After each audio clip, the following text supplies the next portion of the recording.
Long ago, beyond silver rivers and rolling meadows, lay the kingdom of Verdania. Its hills wore a patchwork of orchards, and its towns rang with hammer, harp, and prayer. The realm prospered under King Aric, a ruler whose sense of fairness was legend. He listened more than he spoke, weighed judgment carefully, and never let pride outweigh compassion. Yet on Verdania's northern edge brooded the Whispering Wood, a place so dense the sun seldom touched its mossy floor. Travelers said its branches murmured secrets. Shepherds swore the wind their formed words. Children told tales of a silver-eyed fox who lured wanderers deeper until they vanished. For many years, Aric regarded these stories as fancies, until a farmer's son failed to return from hunting. Weeks later, a merchant's servant disappeared, then a shepherd driving home his flock. The king rode out himself and found only abandoned packs near the forest trail.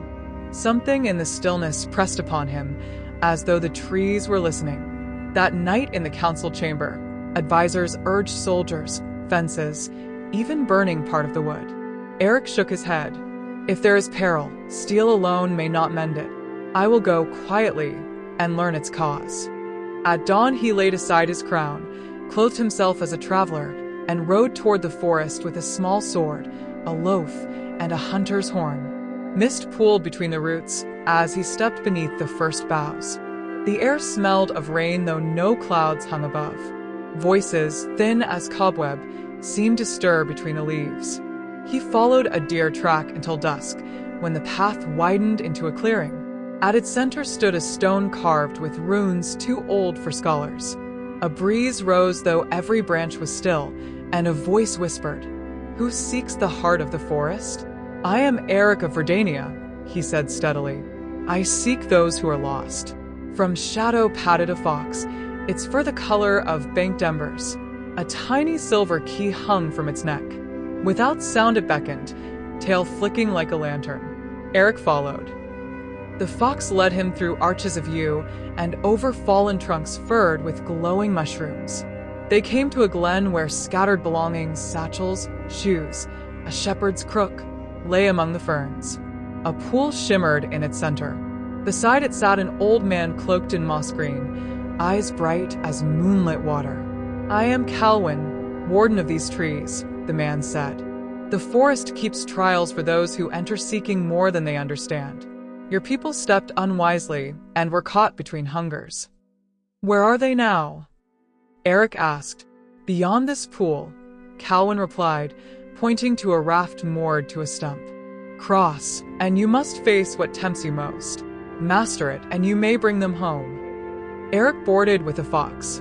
As the raft slid forward, shapes rose beneath the surface, crowns studded with jewels, heaps of gold, banners embroidered with Aric's name. They whispered promises, dominion, glory everlasting.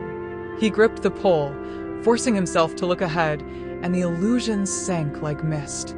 On the far bank a tunnel arched, its walls etched with runes that glowed faintly blue. The air smelled of cold stone and pine resin.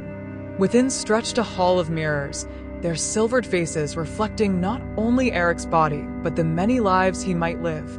Conqueror on horseback, hunter in wild lands, king whose decrees allowed no appeal. In the last pane hovered the lost villagers, faces pale behind dark glass. A voice resonated from everywhere. "Break the mirror to free them, but unless you can name what binds them, you will take their place." Aric studied their eyes, one greedy, one reckless, one weary of duty. A single root wound through all, desire unmeasured. "Desire without balance," he said aloud. The glass shivered, spilling them onto the floor unharmed. But a figure lingered, stepping from the mirror as if from deep water. A man shaped exactly like Aric, save for eyes like storm clouds. "I am the king you might become," the double said, voice smooth as polished steel. "Power without mercy, judgment without pause. Take my strength, and none shall ever defy you." Temptation stirred, a longing for order, for a realm where no wrong went unpunished. Yet he remembered peasants kneeling in dispute, children laughing in the courtyards. Justice, he knew, was not iron alone.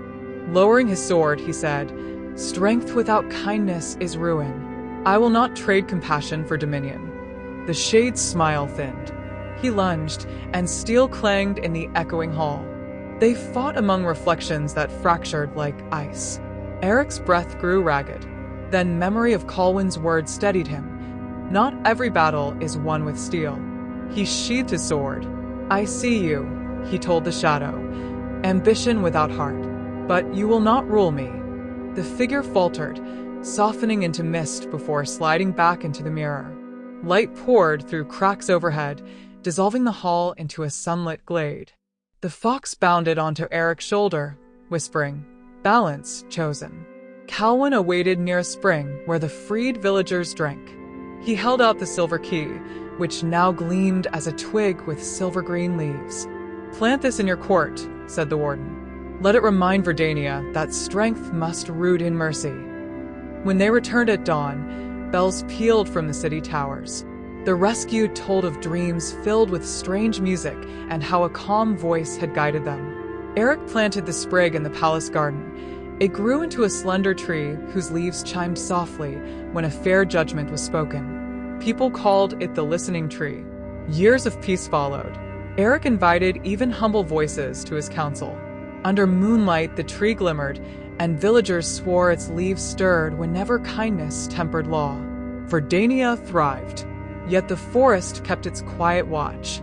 Travelers sometimes glimpsed pale lights or a fox sitting where two paths met, tail wrapped neatly round its paws. Many seasons later, small feuds pricked the kingdom. Taxes roused quarrels. Merchants schemed. One misty evening, a hooded man waited by the northern pines. Aric approached, sword at hip. The stranger lowered his hood. "Valen, echo of the shadow Aric once vanished."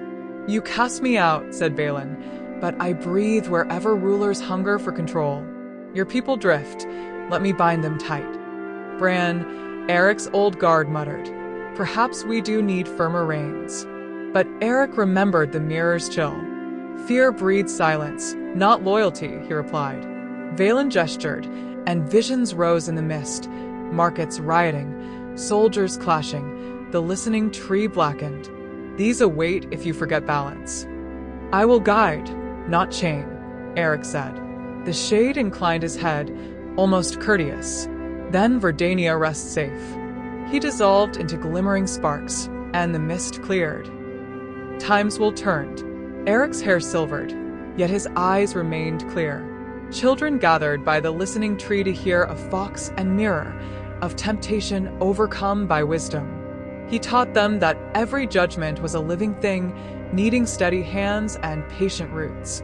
When age pressed heavily, Aric summoned the council beneath the tree's moonlit branches.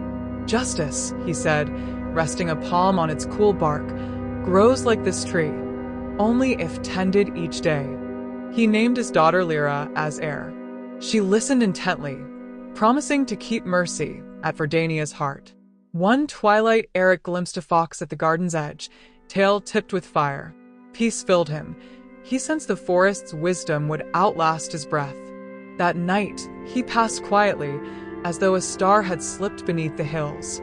Under Queen Lyra, Verdania blossomed. She opened schools, judged disputes beneath the listening tree, and walked often to the forest's border, speaking softly as if greeting an unseen friend. Pilgrims came from far lands to sit in the grove, where leaves rang like silver bells whenever fairness prevailed. And still the whispering would waited beyond the fields. No snare for the unwary, but a mirror for any who would learn that true strength lies not in tyranny, nor even in blind mercy, but in the balance of a just heart.